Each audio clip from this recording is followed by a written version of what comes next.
welcome back, ladies and gentlemen. I am one of your co-hosts, Blake Ruffino. Alongside me is my counterpart, Joe DeLeone. Good evening, good sir.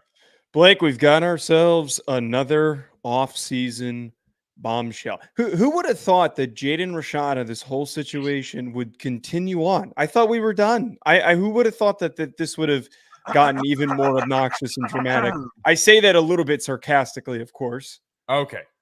I thought you weren't being sarcastic because you know what I did today? I was working out, by the way, 37 pounds down. You boy, 37 pounds down. Yes. Okay. I went back and listened to our Jaden Rashada segment when it came out that, a while back. And it was interesting. At around a minute and a half, then around 2 minutes and 57 seconds, it's not like anybody's counting or anything, somebody with a really luscious, beautiful black beard. Must have been me. You don't have a beard. Came out and said, I would donate $1,000 to anybody's charity of choice if Jaden Rashada doesn't sue Billy Napier. And yet here we are. Wait, did you actually say that? I didn't say Billy Napier, but I did say that he's going to bring a lawsuit. Like he was setting himself up for a lawsuit, and then here we are. I didn't name Billy Napier, but here we are. Okay. So obviously we're going to talk about the Jaden Rashada stuff, and I will say all of these things that he's put in his lawsuit are alleged. But yes. We will talk about the alleged things that he has said. That is always key when we talk about this stuff, and we always do a pretty good job of repeatedly saying alleged. It is a lawsuit coming from Rashada towards the University of Florida. It's not the University of Florida. Sorry, Billy Napier and the Gator, whichever Gator collective it is that he's directing it towards. But despite it being alleged, though, what was brought up in the lawsuit is very damning. It's very, very damning. I don't know how much Billy is necessarily responsible and how much it's more so those that were involved with the collectives. But Florida's been doing some grimy stuff with their collectives. This isn't the only incident. What happened with Gervion Dexter was something that was very lightly reported on, not covered highly at all, where he had signed a deal that guaranteed he had to give part of his NFL contract to the collective. So all this that's been going on, it's interesting to see kind of what comes to fruition. And if this lawsuit does find them, liable for what's being claimed. I think the thing that we'll probably talk about most is this: the nail in the walking and the dead man walking coffin of Billy Napier. I do think that it possibly is, but here's the ultimate thing that I'm going to lead off with today. Has there ever been more of a troll job than what has been done, what Kirby Smart has done to his bitter rival in the University of Florida by taking a quarterback who is now suing a head coach in the SEC that is his bitter rival? Name another scenario in college football where a coach has done and pulled off what Kirby has pulled off. I was texting with somebody earlier when this dropped, and they'd said to me, they hadn't read the article or any of the articles that come out on it yet. And they'd said, I'm sure that Georgia's really not thrilled with this. And I said, no, read the article. It says he gave him his blessing. Why wouldn't they like this? It's a heated rivalry. And here's the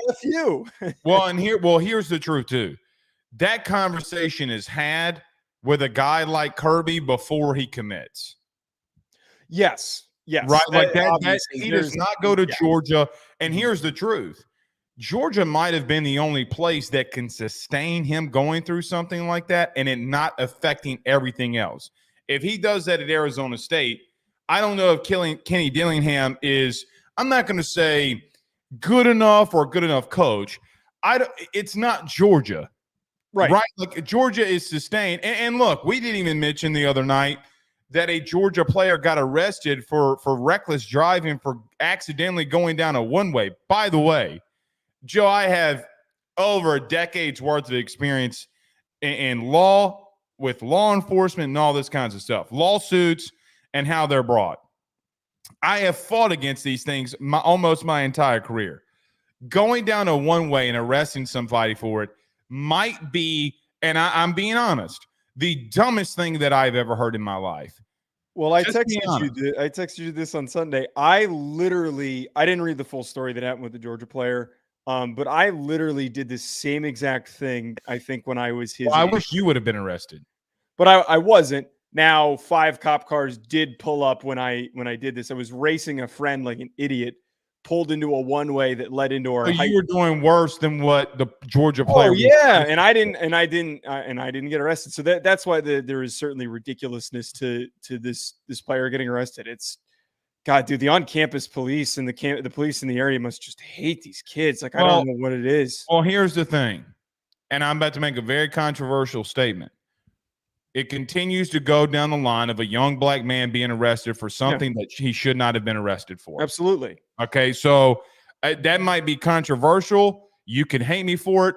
I really wish you would come to my face and tell me that you hate it, because nobody wants to have that conversation to your face. No. All right. Not the only thing that we're getting to today. Also, we'll dive into Penn State. Joe, interesting thought.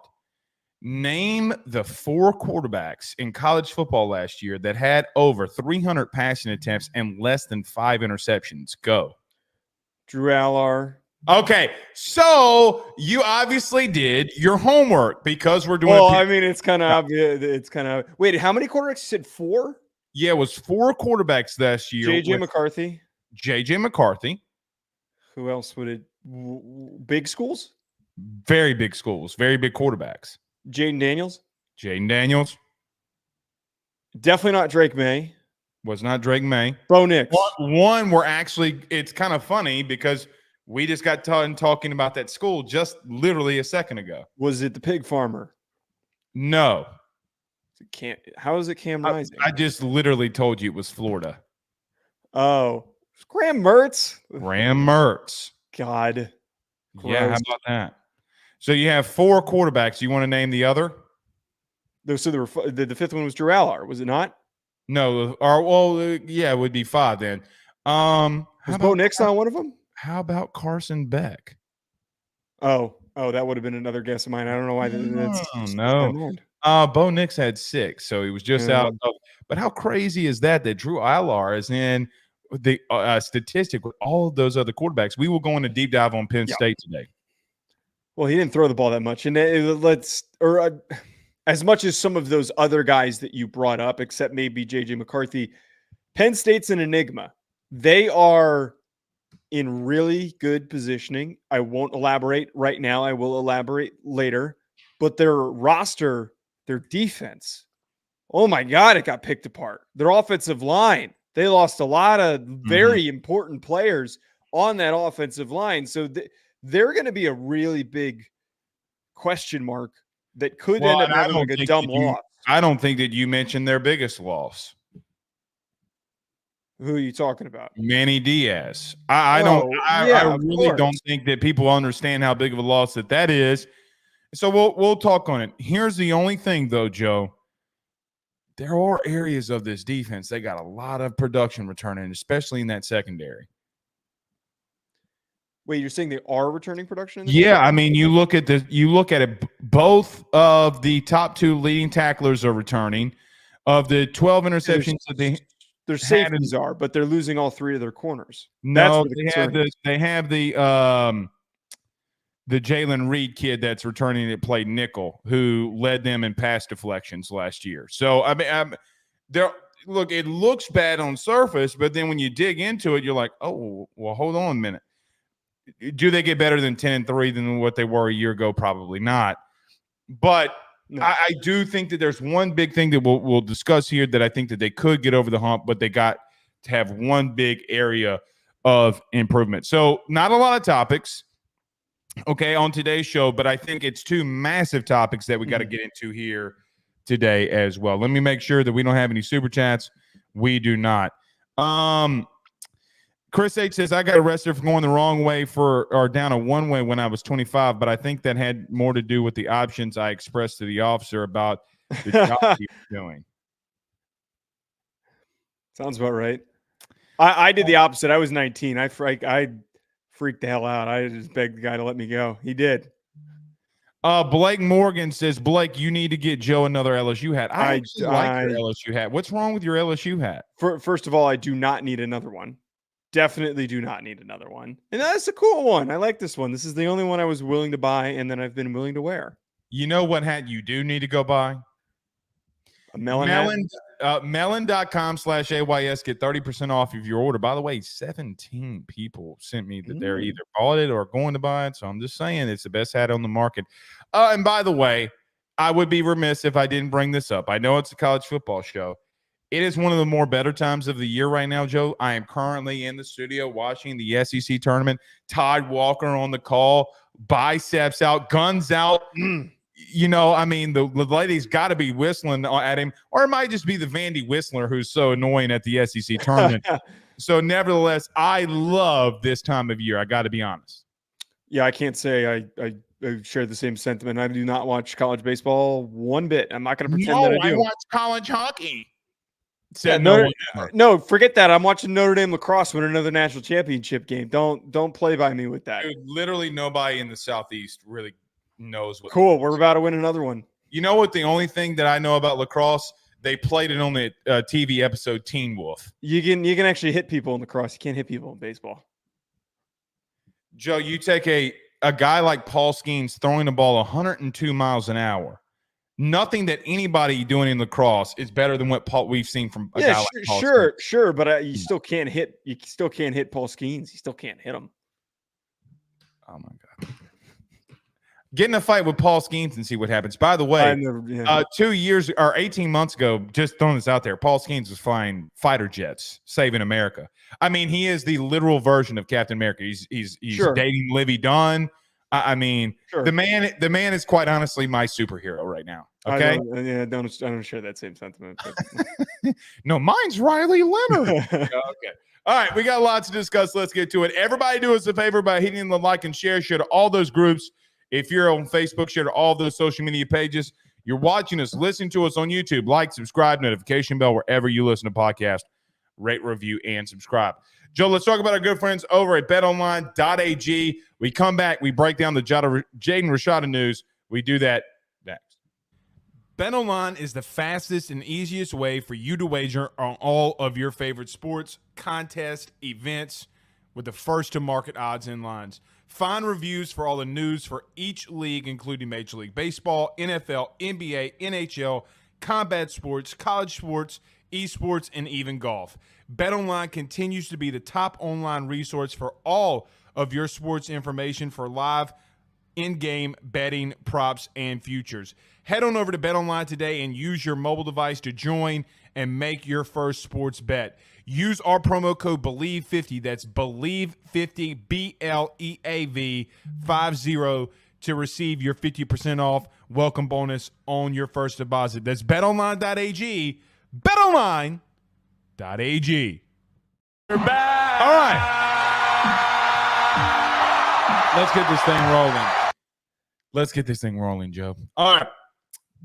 Today, Jaden Rashada filed a lawsuit against Billy Napier and some other boosters that I guess have ties to the University of Florida. We shouldn't say the University of Florida because they were not named in the lawsuit. Joe, I kick it over to you first, man. I mean, look, this has been something that we have discussed at a lot of length. We've had agreements. We've had disagreements, not just about Jaden Rashada, but also Nico Iamaleava. Okay. Got it right that time. Did you? But yeah, I mean, I've listened to him 6 times, but I am Leava. That's how you spell it. I-A-M, leave, okay. L-E-A-V, I am Leava. I don't know if that's 100% right. Well, that's how the English. All right. That's not what we're here to talk about. We're here to talk about Rashada. Nevertheless, Jaden Rashada has filed a lawsuit against Billy Napier and others. I kick it over to you first. A very open-ended question. Your thoughts on this Jaden Rashada thing? Yeah, first of all, if any of these allegations are true, they're extremely damning to the character and the way that Billy Napier is running his program, and also letting individuals be associated with the program that have no business touching a college football team. Outside of that, and I am no legal expert, so we're not going to sit here and break down the legal side of things. I think that if this does come to fruition, this lawsuit does come through, and it's proven that Napier and these collective individuals did what they're allegedly being accused of doing, it is the final nail in the coffin for me why we need super strict guidelines for NIL between schools and whoever they might be signing these deals with, because it's very clear that 19-year-olds, and it was depicted in this story how he was apparently offered a certain number by Miami, which was later denied by John Ruiz after the fact in LifeWallet. And then an even bigger amount was thrown in his face by the Florida Boosters. That number never came along. That number from Miami was 500,000, like not even remotely close to the 13 million that he's alleged that they said that they would give him. But this is added proof for anyone who wants to say that a 19-year-old can make a right decision. When all this money is getting dangled in your face, you're going to let anybody coax you into doing it. And it's insane that how easily they got out of it. They just sent him a termination letter. If there's actual rules being upheld, these things don't happen. These kids are protected. They get the money that's owed to them. They're making decisions not just based on monetary values. There are a lot of things that need to come into place, which are probably years away. But that was the biggest thing, Blake, that stood out to me of more proof why kids need to get protected. Otherwise, they're going to continue to get scorned. All right, let me break down just two things that I'm not going to say I disagree with you on, because I don't. Mm-hmm. But he did have an agent. Okay, the lawsuit definitely comes out and clarifies that he has an agent. Okay. He also has parents who allegedly recorded a conversation. I don't know who's on this recording. I'm not going to speculate who is on the recording, but definitely it would seem that the Rashadas were on this. I agree with you in reference to that this is very sleazy. You brought up the Dexter case in reference to Florida getting partial parts of his NFL contract and things like that. It is very sleazy. Okay, he should have never signed, though. Okay, like he should have been guided on not signing. I think that the liability to some extent does not need to fall just on Napier, but why would his agent say that? That's to you. That's not what I believe. I mean, like, well, wait, but you have an agent for a reason. Okay, I'm not putting that on the agent because everything he literally is in the lawsuit telling the kid that he needs to sign before Billy Napier moves on from him. Yeah, but everything else seemed like it was kosher. Everything else seemed like it was normal for the agent to say, okay, this looks like it makes sense. They're offering this much money. This is in the lawsuit. I'm quoting here. Yeah. You better go ahead and sign before they move on from you. Okay, but part of what was talked about here is that it looks like it's a normal deal. It looks like it's a completely normal NIL process. Okay, and then they sent him a termination letter. Stop right there. At the very end of it. Stop right there. Then the agent is the biggest dumbass known to man, because there's nobody on the face of the planet that ever knew of a recruit getting $13 million over a 4-year span. Because NIL hasn't been around long. I saw somebody else have this take. NIL hasn't been around long enough for us to sit here and say that, like, why would they think that he would get this much money? It's never happened before. It's only been around for 2 years. Joe, when you have that much money involved, you better have your I's dotted and your T's crossed. And you better not rush a kid on making a decision. Hey, you know what? If they really wanted you and this is on the table, here's why he rushed it. Can I tell you why he rushed it? Because I guarantee you he was going to get at least 10% of that, and he wanted that money. So he gave the kid bad information so that he could get paid off of it. That's 1,000%. Yeah, obviously, agents get paid off of deals. Okay. I mean, I've met agents who are involved in the NIL space, so like I understand how this stuff works. Like I know that is definitely a factor that he wanted to get paid. The agent needs to be in the lawsuit too. Just because he made a mistake does not mean that he's the one who's liable. He got bamboozled just as much as Rashada did. Well, Billy Napier says hello too in reference to your comment. Now, let me just say this. I agree with what you're saying in reference to protecting players. I 1,000% agree. I'm not disagreeing with that at all. However, okay, I want to make it very well known that, and I'm not sticking up for Billy, okay? So don't take it. So hear me out for the complete before you don't interrupt me. Okay. This is alleged on one person's account. Okay. Billy Napier has not at this exact moment came out and defended himself. Do I think that all of this is pretty accurate? Yes, I do. I think that it is highly accurate that this is what happened. But I want to see how Billy and them react, because what we have done in the past is overreact to situations, okay? And then later it comes out, well, that's not necessarily how it all went down. Here's the thing that I would say when it comes to Jaden Rashada specifically. Boy, do we need a third party to be able to investigate these things.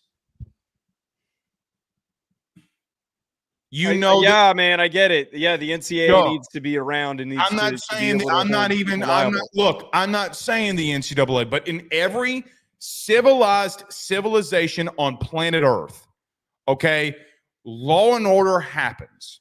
And when you take law and order away, regardless of how bad the law and order is, when you take the threat of that away, whether that be Nico Iamaleava and the national media going out there and saying, let's go, Tennessee, go kill the NCAA, things like this will happen, because an investigation, Joe, Florida can't be investigated on this. Billy cannot be investigated on this. This is the wildest thing in all of it. By the way, I have a question. Can Billy now be fired with cause? So let me tell you my thought process on this. The NCAA came out and said in a court ruling that they cannot investigate NIL, correct? Mm-hmm. So then how can head coaches be fired with cause on NIL negotiations? This is what we call due process in reference to if one thing has been deemed the baseline of a contract, or how NIL is a part, right? Then Billy Napier, like Florida, I see a lot of people out here saying, well, you know what? Billy probably can now. Florida can go after him and fire him for cause. No, they can't. No. These things are not related. This is not a circumstance of, Billy was paying kids. He's getting accused of fraud. He's getting accused of committing fraud with Jaden Rashada. Those are two very different issues. One's an NCAA thing that's not technically allowed by their bylaws. Just hit on the head in reference to fraud, which I agree with, which was where I was going to go with. In reference to Billy, Joe, he's a dead man walking, because if his schedule's hard enough, I think that this is it for him. Okay, like this is the death nail in the coffin. There is no return on this.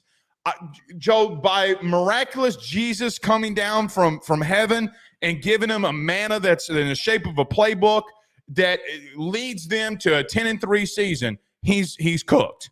He's a dead man walking. But I just want to make it very well known that I'm very intrigued to see how he responds and what he responds with. Now, to go into the case, Jaden Rashada and his camp came out and said that there were 4 different years that they laid out: $250 for the first year, $291,000 for the second year, $375 for the third year, and $195 for the fourth year. Florida came out with a statement. This is why I think this is the death knell. Florida came out with a statement and says, we do not comment on current litigation. However, Coach Napier and others named in the lawsuit are going to have to fight this. Basically, what they're saying is fight it on their own. Florida is distancing themselves from Billy Napier. As they should. As they should. Here's the only thing that I would say. If Billy did get the commitment from some of these people to pay this kid this amount of money and people walked away from it, I also feel bad for Billy. I don't feel bad for him, man. I understand what you're saying, that you think they might have told him that they were going to be able to put up a number of dollars. He goes to the kids. This is a realistic possibility of what happened, that they told him that there was a certain amount of money. He went to the kid, and then suddenly that money wasn't there, and he was getting run around. But bingo. You were just talking about a second ago, though, about how the agent could be liable for not doing his due diligence. The same thing could be said for Billy Napier in this 100%. He needs to have known where the money was coming from, and he needs to have known that he can't make offers. Well, hold on now. I do think that he did, because both parties the boosters are named in the lawsuit. So it sounds like everybody knew where the money was coming from. Right. This is when this all happened. It was I'm sure you remember it, but this was 20. We had just started doing the show. That was 2022-ish. Yeah, January 2022. Mm-hmm. And I remember getting shit on. It was December 2022 because they would have started paying him January of 23. But I remember talking about it when we first started the show. And it was one of our first ever episodes. I remember getting shit on by Florida fans for just covering it, for just talking about it because we were making inaccuracies in covering it. But one of the things I remember at that time was that it was framed as if Billy had nothing to do with it. And it's kind of... And he came out with a statement and said that he had nothing to do with it.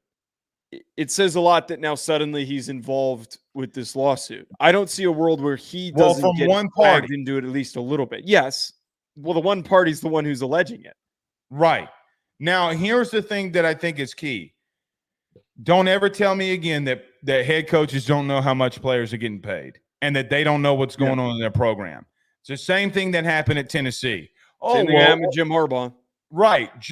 Correct. With the whole Connor Stallions thing. Oh, they didn't know that it was going on. You can't convince me that Billy Napier and Josh Heupel didn't know what was going on behind the scenes. Now, I will say, I do think that this might be in the best interest for Florida, but I do question, okay, how all this is going to play out in reference to, like, look, man, is it a horrible, sleazy-looking business deal? Yes, it is. The truth is that this happens every day. And these lawsuits are fighting out. Here's what's going to happen. Can I tell you what's going to happen? They're going to settle, and this is going to be over with. Well, okay. So if that does happen, he's not getting $13 million. Right. Yes. The outcome of the lawsuit to me, and I kind of hinted at this at the beginning. The outcome of the lawsuit to me is not as important. What's most important here is what happens with Billy Napier, and I really think him just getting connected to this, and you talked about how there's signs already that the school is trying to distance themselves from him.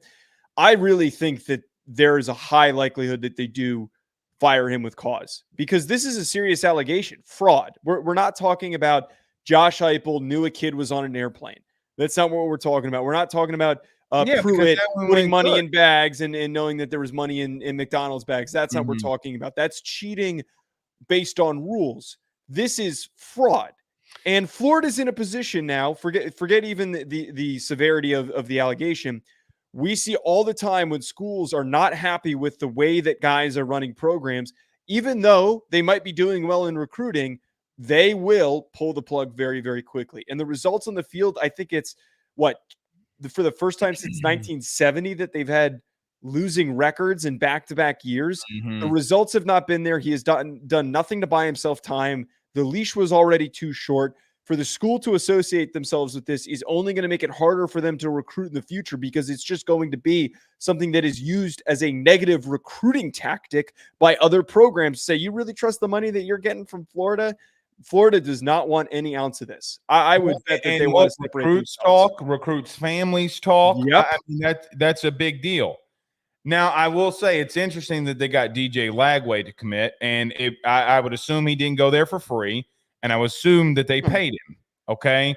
Now, here's the thing that I will say that I think could save Billy Napier holistically. Joe, in most NIL deals, any party can walk away at any given moment, and that's why you send somebody a termination agreement, right? Joe, here's a big truth that people aren't going to agree with me, but later on, maybe a year, 2 years down the line, here's going to be a truth. They don't have to pay the kid. I know it looks sleazy. I know it looks shitty. Okay, but they sent him a termination agreement. And the truth be told, okay, Joe, there's going to be a lot of civil legal battles that fight into this. But if you send a person a termination agreement that you don't want to work with them, Joe, you can't stop me from saying that, hey, I'm going to give you this. We sign a contract, and then I send you a termination agreement, and then I don't want you, and I want to be a part of this. That is civil law 101. Okay, but this is why This is why, and the settlement's going to come through, by the way, really soon. Like, this is potentially end of this week, beginning of next week, for us to have a framework, not new rules already set in place. Versus the House. The House case settlement, yes. One of the things that's brought up in this doesn't mean it's going to be immediately enacted. But to have in a house NIL where the schools pay kids directly, that's what we need. Because then the NCAA can police that, because that they have legal basis for its existence. They have more involvement in that process. That can actually be policed and reported on, and requiring these schools to report on whatever these kids are making. That stuff needs to be public. That's how all this gets fixed. Because right now, what we're dealing with, and I do remember this is something you and I debated at one point, we're dealing with the fact that we don't know what's true. Life Wallet comes out and says there was no $9.5 million deal offered to Rashada. And there wasn't. But we don't know that to be certain. Why why put in the lawsuit that they offered him $500,000 then? Oh, okay. But my look, all I'm trying to say here, what I'm saying is, if you're gonna say, okay, like Life Wallet, whatever, if they were offering him $9.5 million, right? Why wouldn't if Rashada's going to air out all of this dirty laundry? Why wouldn't he air out that dirty laundry too? Because that's not his focus. You know, his focus is no. It makes him more of a compelling case. If you have one individual who's just crying wolf at everybody, then it's gonna he's well. That was the interesting thing is the John Ruiz in his statement that he said. Wait, what? Go ahead. If he's turning down $9.5 million, it gives him more legal precedent of the case of going to get $13.5 million. Turning down $500,000 means nothing. It's too far of a thing here. It does nothing for him. So him putting the $500,000 in there actually hurts his case. But back to my original point, though, if he signs a contract, it's binding. He can't back out of it to then change his decision to go to Florida. Again, it's binding, and then it's publicly recorded. That is how we avoid these issues. Because now that there's going to be a muddled paper trail to try and prove these things, phone call recordings, this is going to be a very messy lawsuit. And then this is something that I think should be used by Charlie Baker and any decision makers for building out the framework of the future of college football, to sit here and say, okay, look at this lawsuit. Look at how this is literally every single worst case scenario that could have gone wrong in an NIL deal for recruiting a kid to come to a school. We can point out these are the problems and this is what needs to be done differently. And I think the biggest thing is the transparency aspect of it.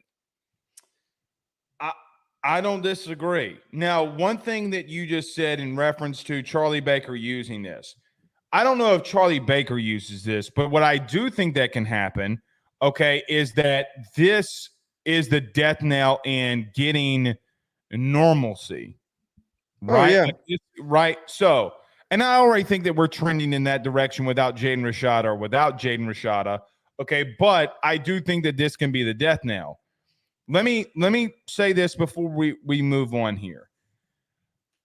I don't want to convict somebody before they've had their day to defend themselves. And I want to make sure that I talk about this too. Billy Napier has not been able to defend himself. And you do have a kid, quite honestly, that, if I'm being honest, during the entire recruiting process, okay, went from school to school asking, and I'm just paraphrasing from things that I know. I'm not thinking that I know.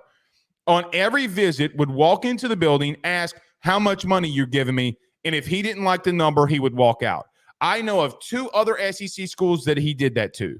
Okay, that's going to be brought up, and let me tell you this too. Now, they're going to smear the kid. Yeah. Okay. Yes. So you're going to find out things about what this kid had done, what his parents have done, and what a lot of other people have done. He's not innocent in all of this. Now, the thing I would say, okay, now I don't know about the $1 million, if you sign right now, whatever. So what's crazy about all of this to me is, okay, You have some people saying that they can report that there wasn't a contract and there was a contract and he was sent termination paperwork.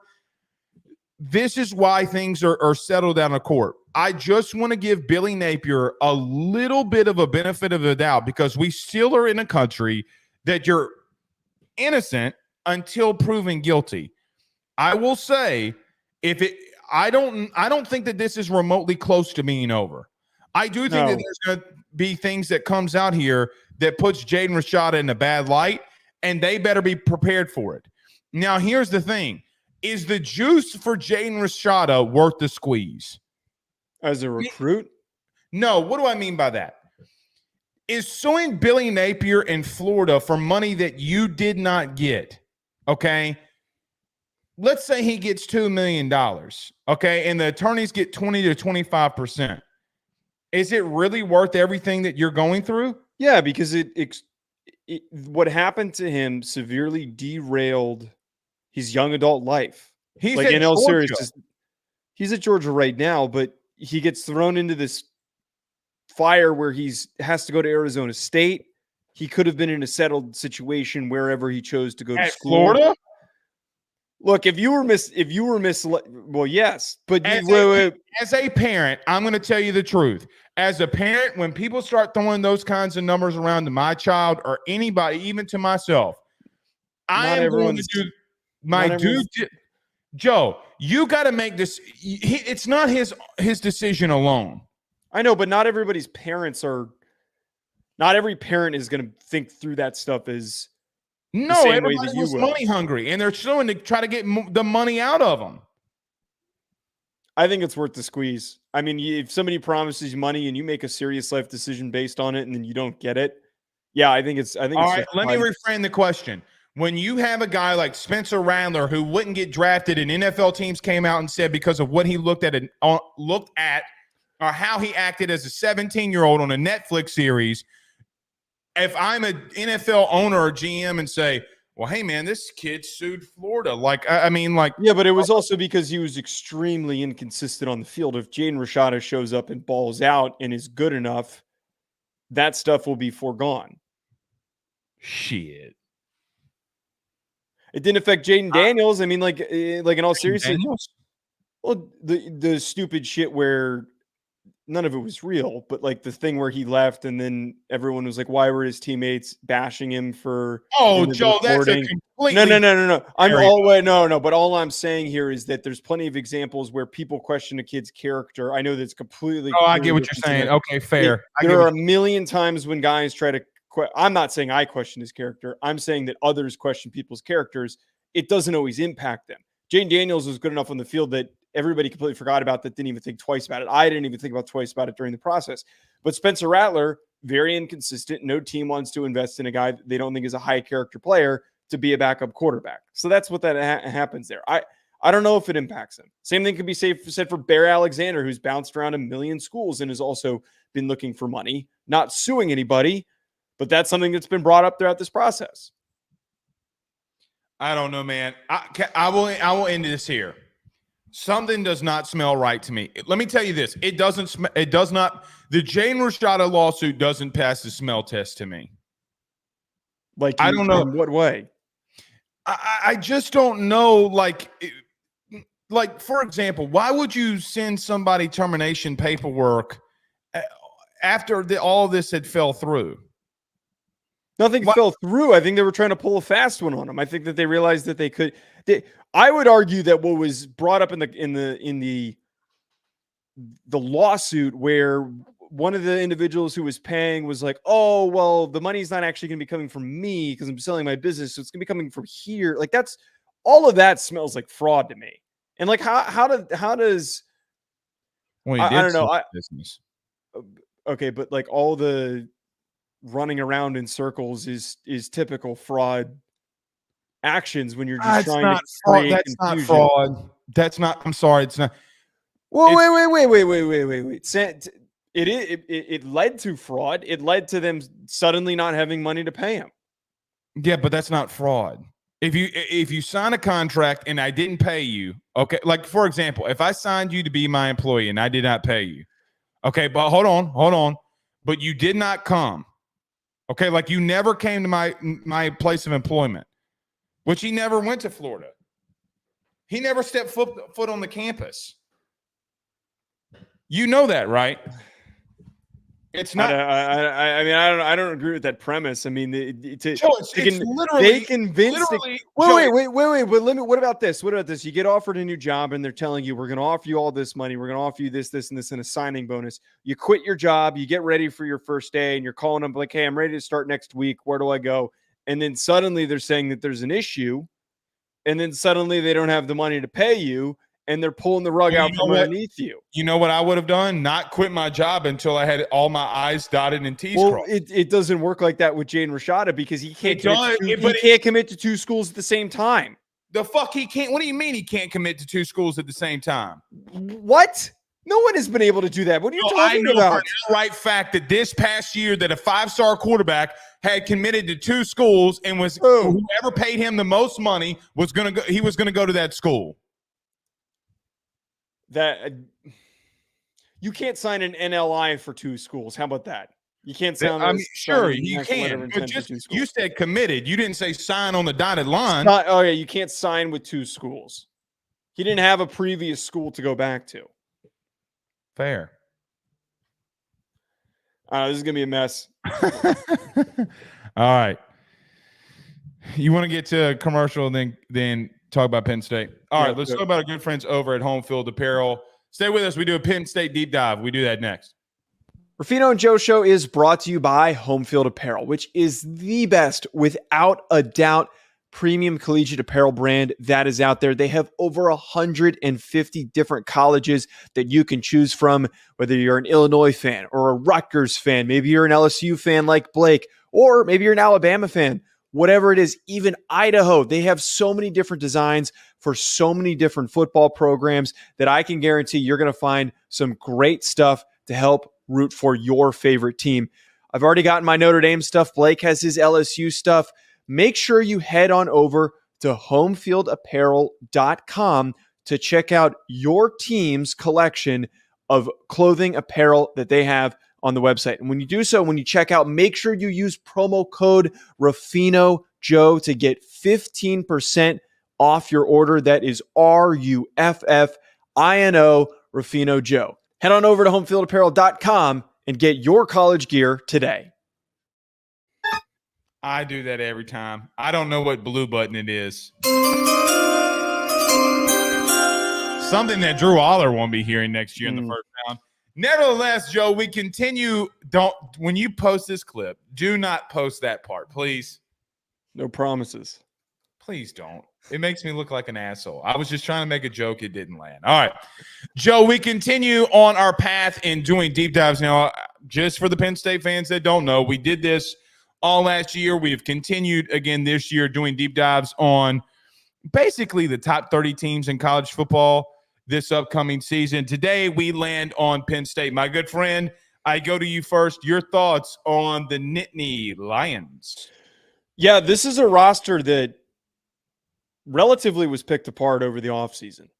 They lost a lot of defensive talent to the draft. I'm talking about Chop Robinson, Adisa Isaac at their edge positions, Kalen King, Johnny Dixon, Daquan Hardy in their secondary, Hunter Norzad, Olu Fashanu from their offensive line, who were all conference players. And then in the transfer portal, they lost Keandre Lambert-Smith at receiver and King Mack.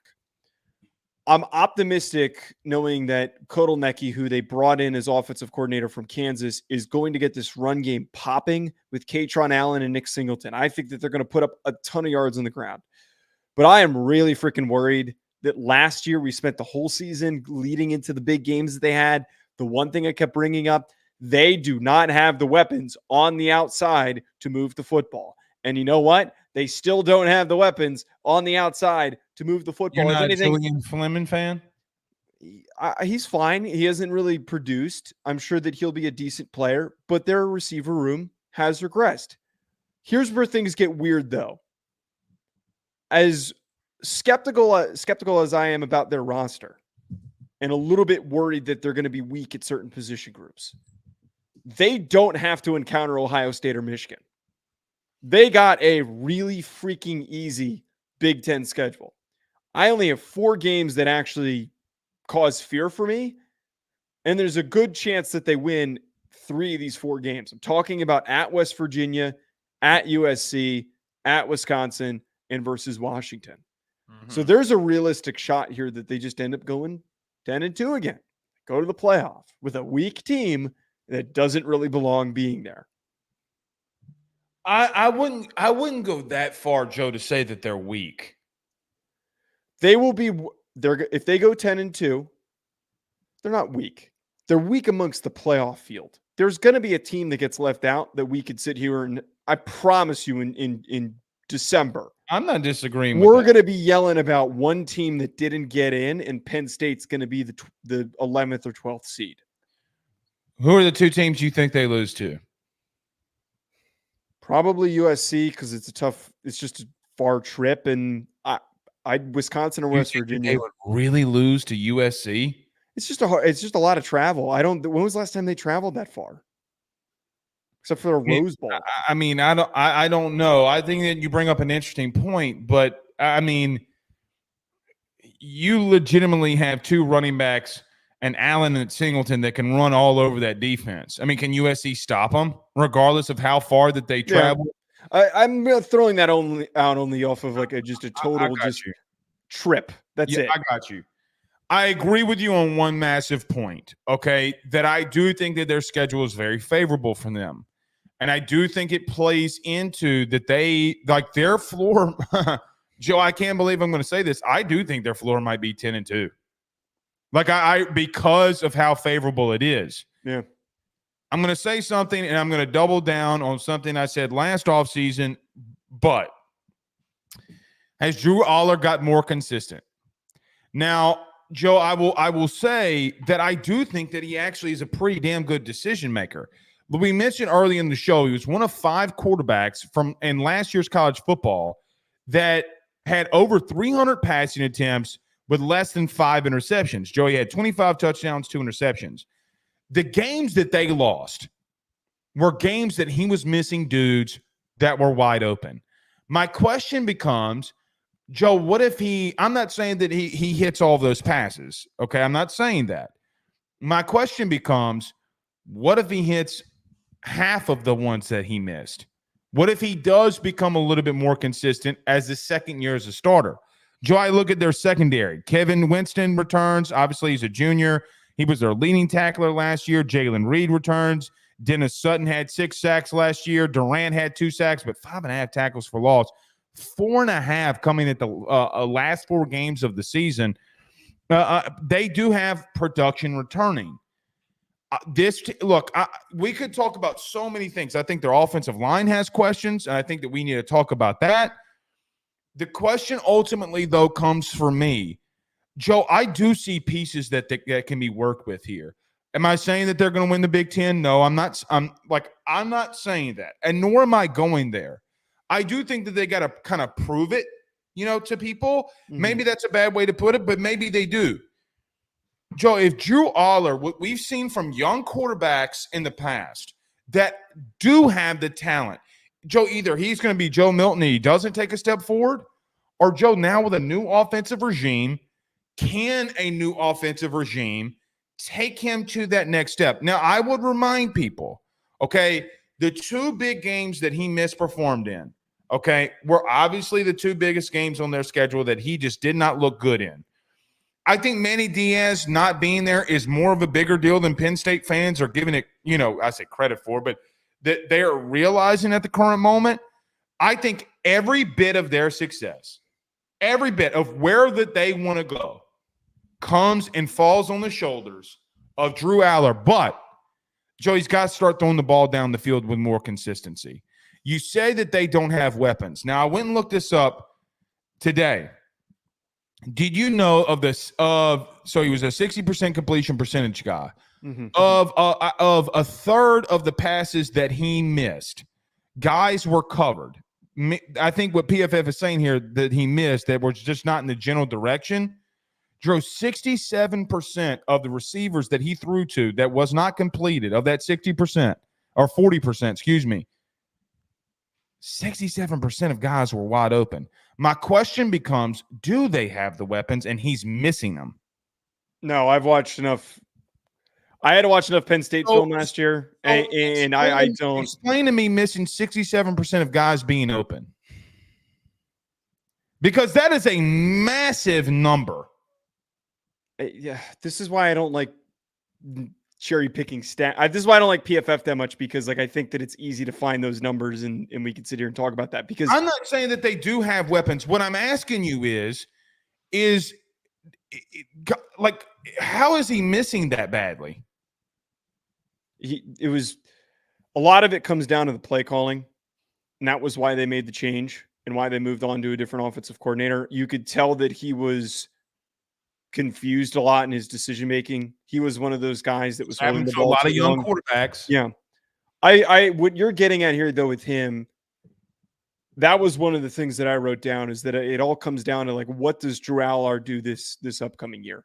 Most of, if not all of his best games came against the weaker part of their schedule. And the only two like really crap your pants games that he had where he played poorly were Michigan and they were Ohio State. And he was pressured a ton.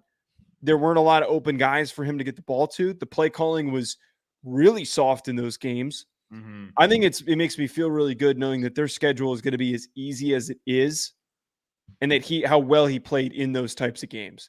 Like, he can replicate the games that he had against Illinois, against teams like Wisconsin and Washington and USC and West Virginia. This might be a year where he has an unbelievable season and then he gets to the playoff and then doesn't play up to that expectation. He is going to have a much easier time, I think, just generally. And I also think that Kotelnicki hasn't really coached up a guy of Drew Allar's play style. Prabula, who's the backup, he's more experienced with working up with guys like that, which are mobile. Jalen Daniels, run the football. Jason Bean, run the football type of guys. But I think that having someone as gifted as him offensively is going to help him so much. I went back and watched the Ole Miss game today. Tyler Warren had 5 catches, 127 yards. How much this, So I do think when Allar was on, they had times where they could get dudes the ball. The question becomes here, and I understand that that's a bowl game. It is what it is. They do host Ohio State on November the 2nd. I don't think that they're a bad team. I still think that they're a very physical team. No, they're nothing. Here's my biggest complaint with them. I think they're exactly where they need to be based off of how they've recruited, how the state is, okay? And when it comes to recruits, Joe, they're just not a pro. I think they're exactly where they need to be. Now, do they want to take that next step? Yeah, well, you got to do other things to take that next step. I do think that James Franklin needs to get out of play calling. I think he's got to get his hands out of the offense. And I do think things would get better if he got his hands out of that offense. I 100% believe that it would. The question becomes, does he? Well, how much? I don't know. Joe, we have footage of him with play sheets on the sidelines well before they fired their OC. So my question becomes, Joe, you know what's crazy about all of this? Like, man, he's had his hands in this offense for a long time, and things haven't remotely changed. Schematically, Joe, they're not vastly different than what they've been under him his entire regime. Well, this is where Kotelnicki comes into play, because he is the complete opposite of everything that they've done. Complete opposite of everything. You're about to find out who's really going to be calling plays and have their hands on things. Mm-hmm. No, the big thing here is I'm not saying that they're bad. Absolutely, I'm not saying that. And I'm not saying that this is going to be a doomsday type season.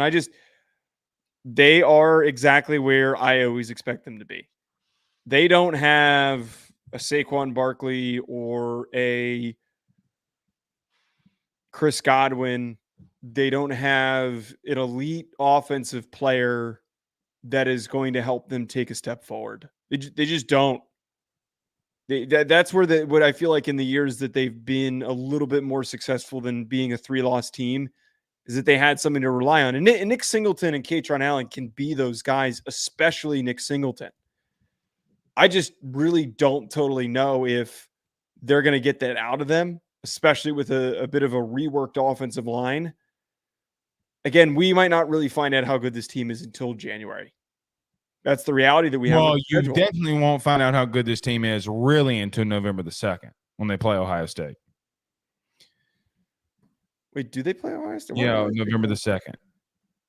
Why did I miss that when I wrote down their schedule? I don't know. But I must have missed it too, but we got corrected in the chat. Oh, they do play Ohio State. I forgot to write that down. All right, well, they still lose to them. You know what's interesting, though?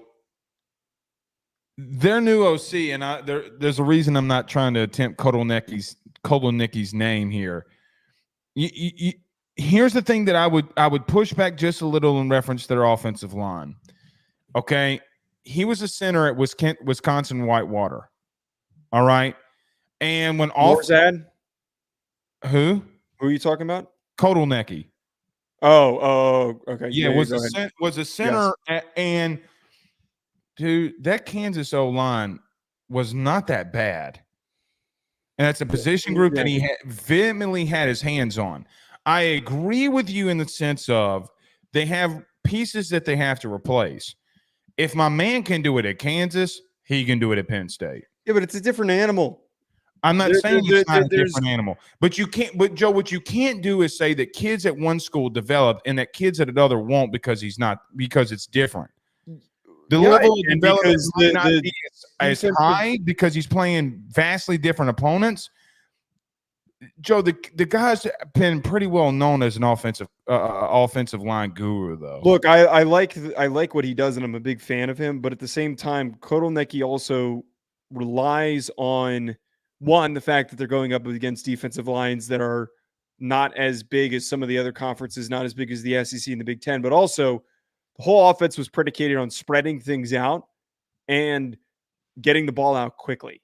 I don't know if that works in the Big Ten or if they had to play an SEC team in the playoff. I don't think it does. And I think the perfect example, I understand that Bean stepped in that game, but when they played Texas, Kansas got punched in the mouth along the line of scrimmage.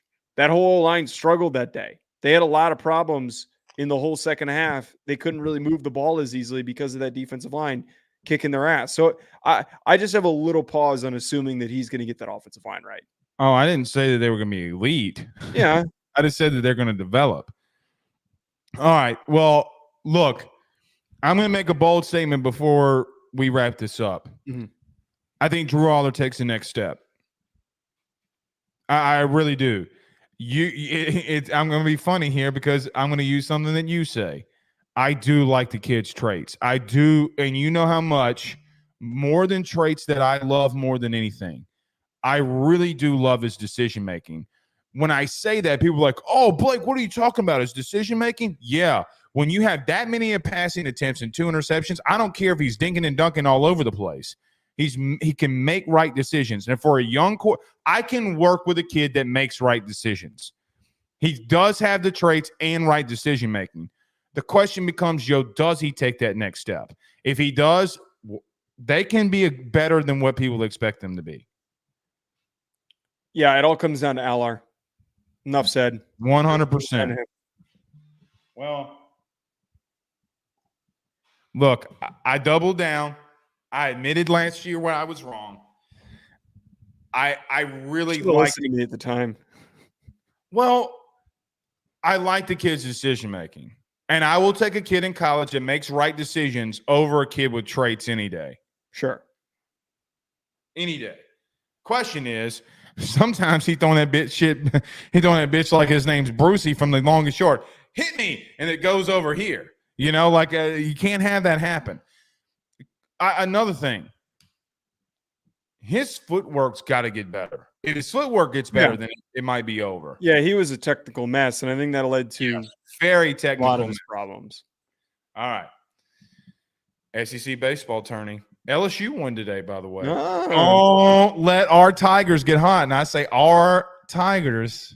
Not because of me. I have no association. You're wearing the hat, man. It's like you lost a bet or something. Nope. Well, yes, I did lose a bet. I did have somebody send me an email, a very vicious email I didn't tell you about. Wait, what? This is from Nancy. Oh, no, it's always a Nancy. It's a Nancy. Nancy sends in an email to AYS and says, Blake, I think you have let Joe, I'm paraphrasing pretty much, but Blake, I think you have let Joe, basically, it's kind of badly typed. Basically, what Nancy is trying to say here is that maybe it's time for you to relinquish the hat that I'm quoting Why? here. Is that making you guys look bad? No, that I have punished you too harshly by making you go all the way to all season, and that if the fans allow you to take the hat off, that you can. Nancy, I think you're the only one advocating for that, sadly. If I don't wear the hat, it gets brought up in the chat every single time. She did put at the end, this is the last sentence from Nancy, Blake, don't be a Rudy Poo. And she spelled Rudy Poo ROOTIEPOOOO. I was expecting it to be a lot meaner the way that you framed it. It's pretty mean. There are other things that she says about me in there. Oh. Yeah. It's always got to be an answer, man. Well, I'm glad that Nancy's got my back, man. All right.